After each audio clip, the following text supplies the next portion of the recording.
The humid Shanghai air, thick with the scent of gardenias and river mud, pressed in on Lin Mei-ling as she stood trapped in the glittering cage of the Paramount Ballroom.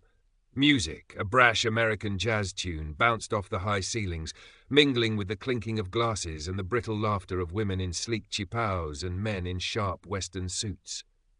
It was 1926, a city electric with change, yet Mei-ling felt suffocated by the unchanging expectations surrounding her.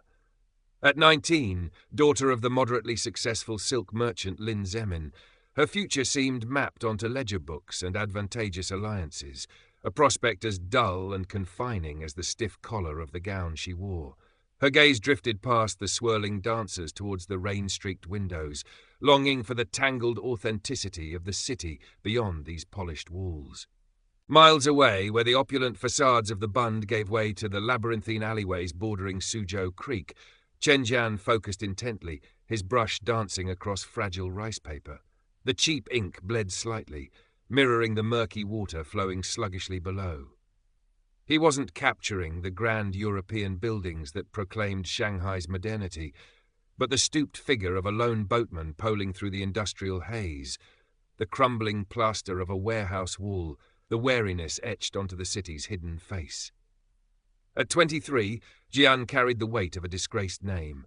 His father, a scholar official of integrity, had been ruined years ago, caught in the gears of foreign trade manipulations and local corruption, a betrayal whispered to involve figures who now thrived in Shanghai's sunlit prosperity. Poverty was Jian's constant companion, his art both solace and precarious livelihood.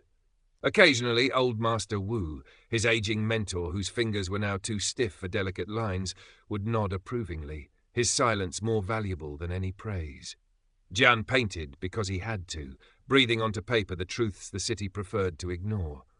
Just then, a gleaming black motorcar, impossibly large for the narrow streets, sped past, splashing muddy water onto Jian's worn cloth shoes. He didn't need to see the occupants to know the type. Men like Huang Jianrong, whose ruthlessness paved the city's golden avenues. Mei-ling finally escaped the ballroom's cloying atmosphere, pleading a headache. Instead of heading home, she directed the family rickshaw towards the warren of streets near the creek, a place her mother would have forbidden. She sought refuge in the small, dusty galleries and antique shops tucked away there, places where genuine artistry sometimes surfaced amidst the clutter. It was in one such dimly lit shop, tucked behind a display of cracked porcelain, that she saw it, one of Jian's paintings. A landscape, ostensibly serene, yet imbued with a palpable tension. Jagged rocks pierced a calm river surface, their reflections distorted, hinting at unseen turmoil beneath. The brushwork was bold, confident, yet sensitive. It spoke to her own feeling of being trapped between surface calm and inner rebellion. It resonated with a depth the ballroom's shallow glitter could never achieve. She felt an immediate, inexplicable connection to the unseen artist. Finding the shopkeeper, a wizened old man more interested in his caged songbird, Mei-ling inquired about the painter. "Ah, young Chen Jian," he sighed. "Talent burns in him, but fortune hides its face. Lives nearby, poor as a temple mouse." Mei-ling, acting on an impulse that surprised even herself, purchased the painting. Over the next few days, she couldn't shake the image or the feeling it evoked. Using the shopkeeper's vague directions and a carefully constructed excuse about seeking unique artistic perspectives for a school project, she sought Jian out. She found him not in a proper studio, but a small, damp room shared with Master Wu, sunlight struggling through a grimy window. He looked up, startled by her presence. Her fine silk qipao marked her as belonging to a different world.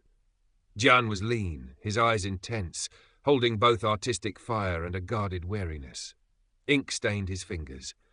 Mei-ling, usually composed, felt a flutter of nervousness. I bought your painting," she began, gesturing vaguely. "The one of the river rocks. It spoke to me." Jian remained wary, suspicion etched around his eyes. Patrons from her world rarely ventured here, and when they did, it was often with condescending curiosity. "It is just ink and paper, miss," he replied formally, his voice low. "No," Mei-ling insisted gently, "it's more than that. It captures something true about this city, the currents beneath the surface." Her genuine appreciation, devoid of artifice, slowly chipped away at Jian's reserve. He saw not just a wealthy young woman, but someone who looked beyond the obvious, who felt the resonance he poured into his work. Over the next few weeks, they met cautiously, discreetly. Mei Ling would invent reasons to be in the area. Jian would find himself lingering near the tea house she sometimes frequented. They talked about art, Western Impressionists.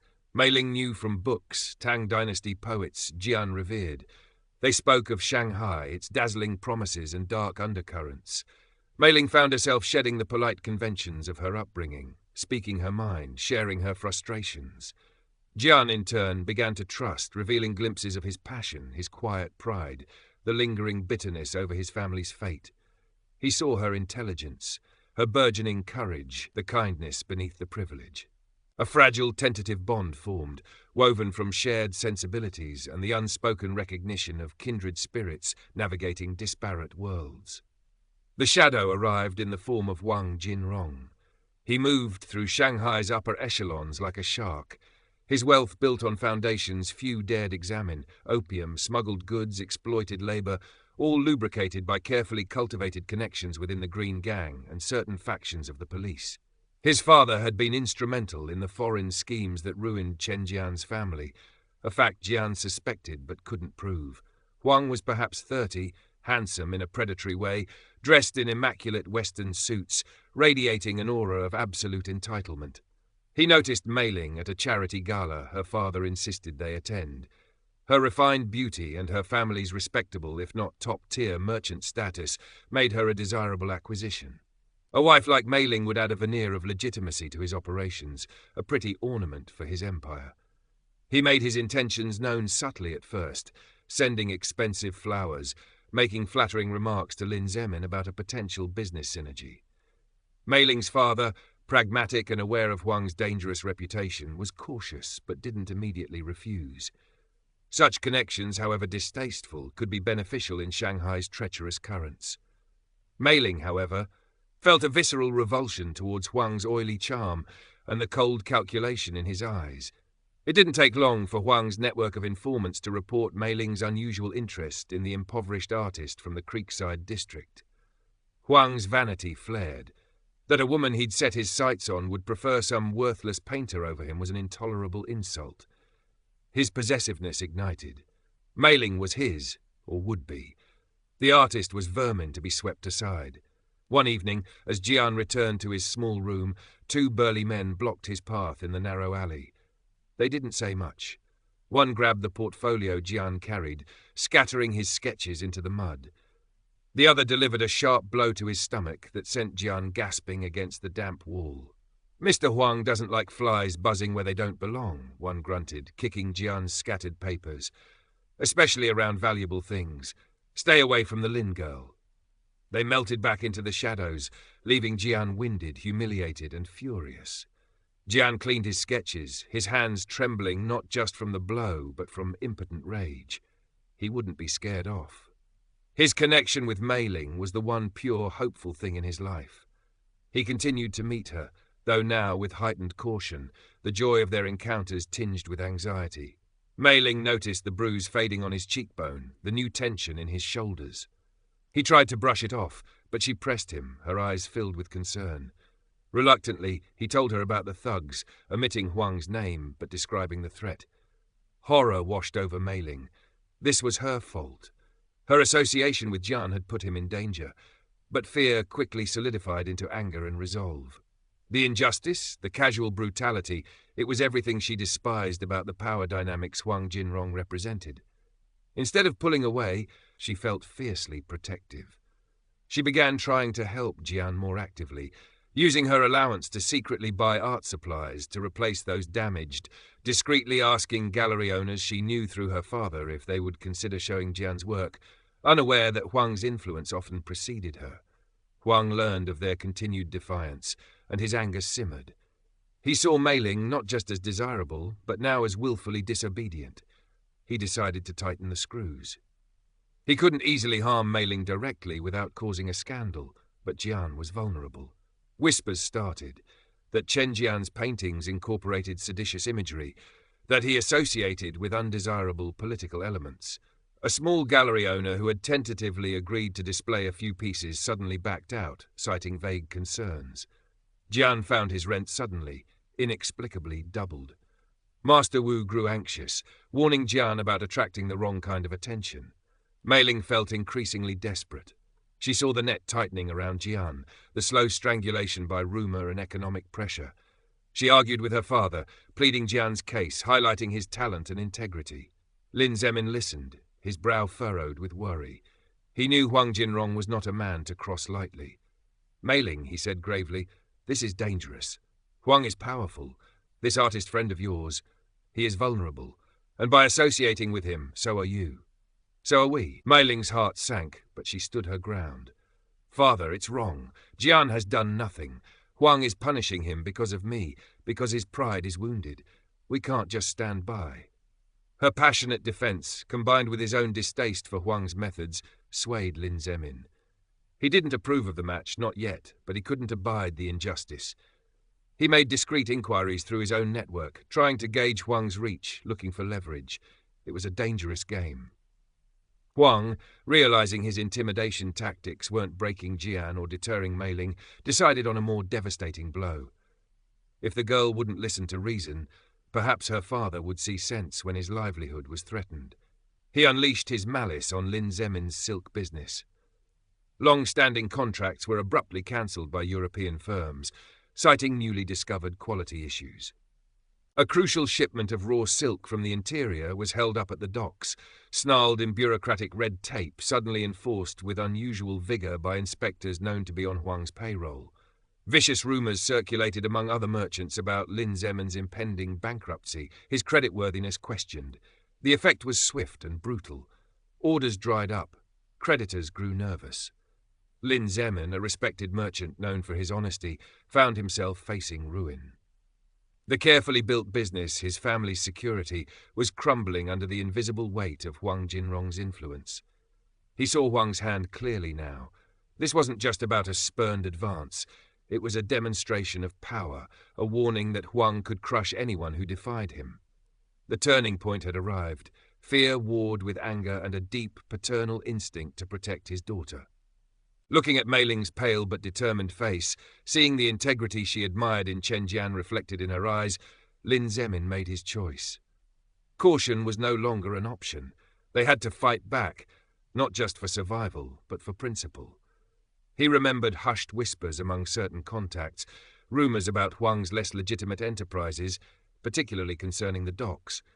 He also recalled a young idealistic journalist, Jiang Wei, known for his fearless articles exposing corruption, who owed him a small favour. It was time to collect. The Lin family's world shrank. They dismissed servants, moved from their comfortable home in the French concession to a smaller, rented house in a less fashionable district. The whispers followed them, pity mixed with morbid curiosity. Mei Ling endured the transition with quiet dignity, helping her mother manage the reduced household, her resolve hardening with every small humiliation.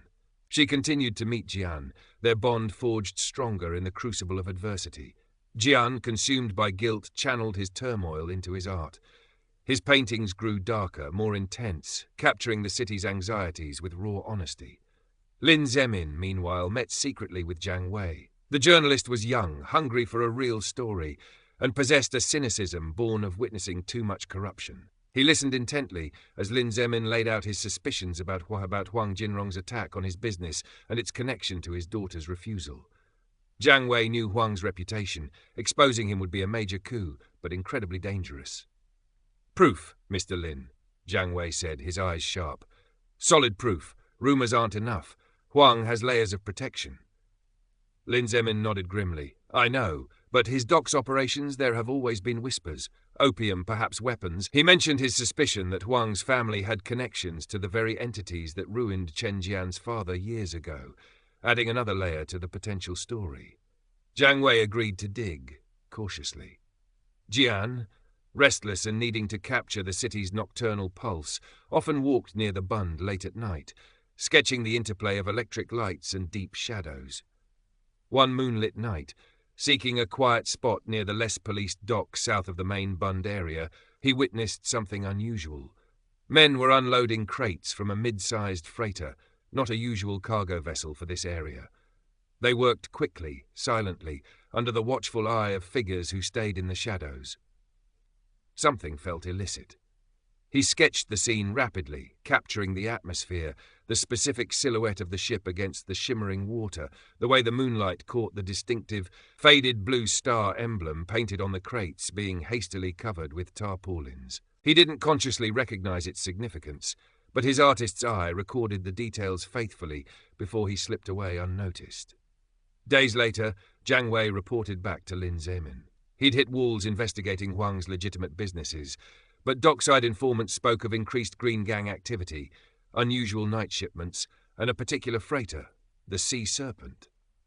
Known in underworld circles for its discreet cargo capacity and its captain's willingness to look the other way, it sometimes flew a Panamanian flag for convenience. The name sparked a flicker of recognition for Lin Zemin, who had heard it mentioned in connection with confiscated opium months earlier, though Huang's name was never officially linked.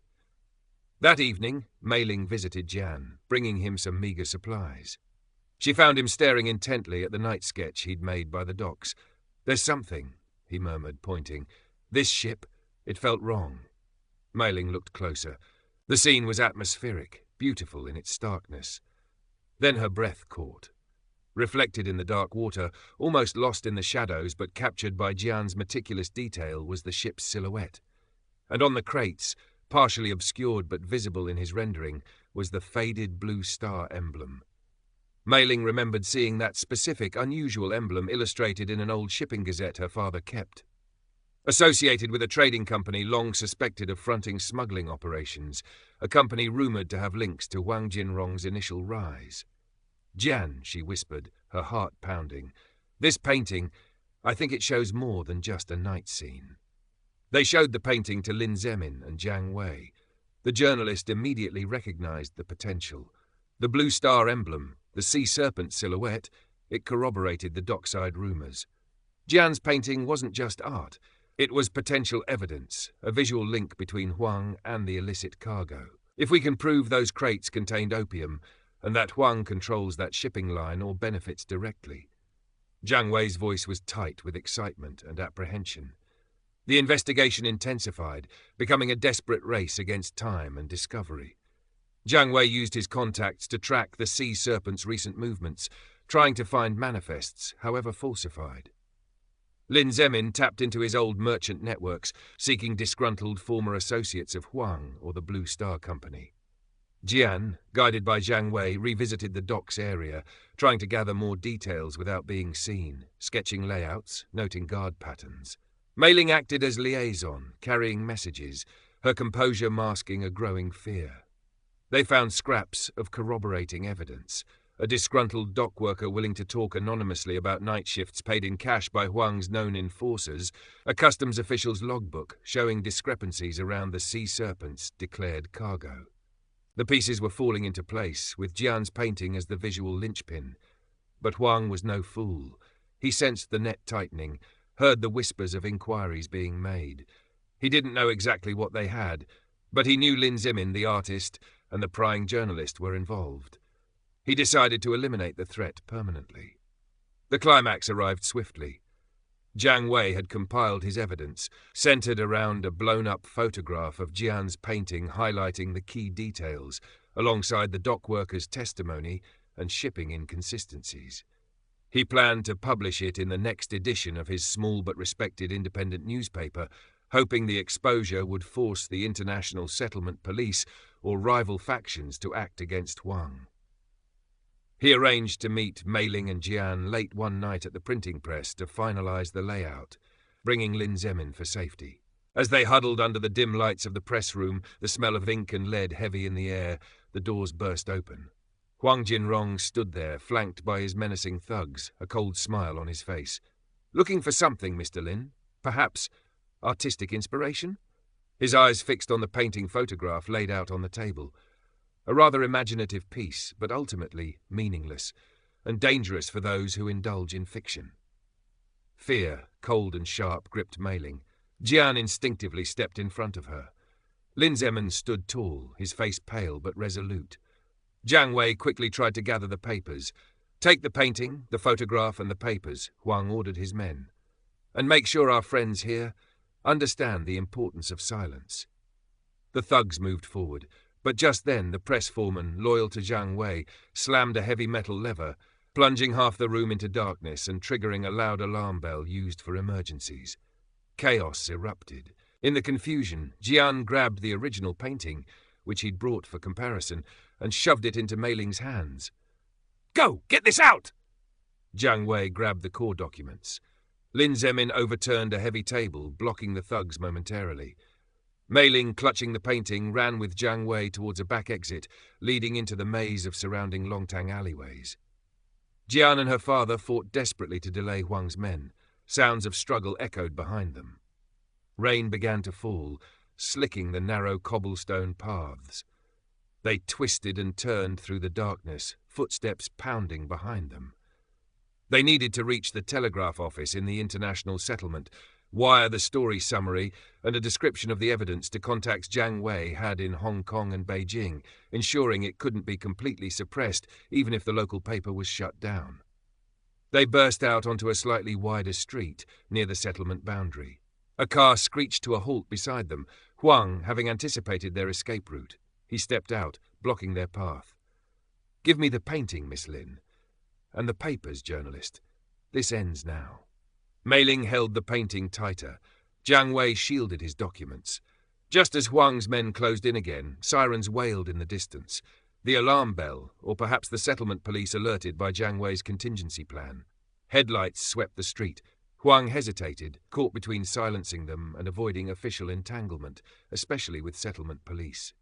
Seizing the moment, Jiang Wei shoved the papers into Mei Ling's free hand. "Run, Mei Ling! Telegraph office! Now!" He turned to face Huang, creating a diversion. Mei Ling didn't look back. Clutching the painting and the precious documents, she sprinted towards the relative safety of the settlement boundary, the sirens growing louder, hoping against hope her father and Jian were safe. The exposure when it came was explosive. Jiang Wei's telegraphed summary, combined with duplicates of evidence previously sent out, created ripples. Huang couldn't easily contain. While the Shanghai authorities were initially hesitant, the pressure from newspapers outside the city, coupled with quiet maneuvering by rivals Huang had alienated, became too much. The international settlement police, presented with the corroborated evidence and the painting itself, retrieved after the confrontation, launched their own investigation into smuggling operations crossing their jurisdiction. Huang's carefully constructed network began to unravel. Key allies distanced themselves. Banks called in loans. His Green Gang protectors found him suddenly inconvenient. Huang Jinrong wasn't arrested in the traditional sense. Men like him rarely faced direct consequences in Shanghai's murky legal world. But his power evaporated. His businesses collapsed under scrutiny and creditor pressure. His name became synonymous with scandal. He was forced to retreat from public life, his influence shattered, his face lost. For a man whose identity was built on power and reputation, it was a form of death. Some whispered he fled to Manchuria. Others said he lived in obscurity, a ghost haunting the fringes of the city he once commanded. His thugs disappeared back into the underworld. Lin Zemin and Chen Jian had survived the confrontation at the printing press, bruised but not broken, saved by the timely arrival of settlement police investigating the disturbance. The Lin family slowly began rebuilding. Their financial ruin wasn't reversed overnight, but with Huang's shadow lifted, Lin Zemin's reputation for integrity allowed him to gradually regain trust and restart his business on a smaller scale. They moved back to a modest but respectable home. Jian's name, once whispered with suspicion, was now linked with courage and artistic truth. Galleries that had previously shunned him now cautiously inquired about his work. His dockside painting, replicated in newspapers, became an icon of the scandal, a testament to art's power to reveal hidden realities. He could finally paint without fear, though the memory of the struggle remained. He and Mei Ling stood on the Bund one crisp autumn evening months later, the city lights glittering across the